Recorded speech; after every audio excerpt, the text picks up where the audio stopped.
Welcome to our channel. Today we how to log into International Studies Abroad detailed guide step by step clearly. Open your web browser. Type the URL for International Studies Abroad in the address bar. Press the Enter key to navigate to the website.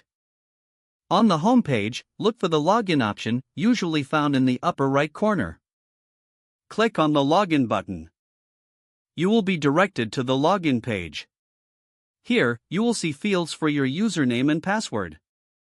Enter your username in the first field. Make sure to double-check for any typos. In the second field, enter your password. Ensure that your password is entered correctly, paying attention to capitalization. If you forgot your password, click on the Forgot Password link. Follow the prompts to reset your password through your email. Once you have entered your username and password, review them for accuracy. Click the Submit or Login button.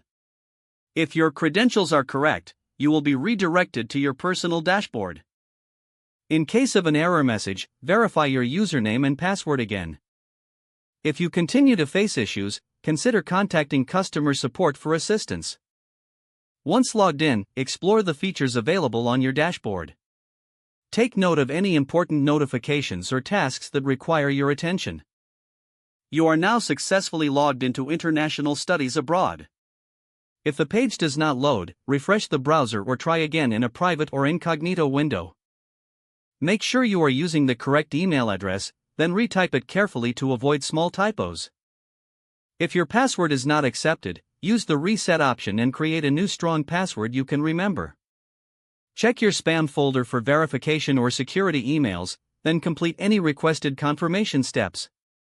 Enable two-factor authentication if available to improve account security and reduce unauthorized access risk. After signing in, review your profile details so your contact information and settings are accurate and current. If you see an error message, note it down and try again after restarting your device and internet connection.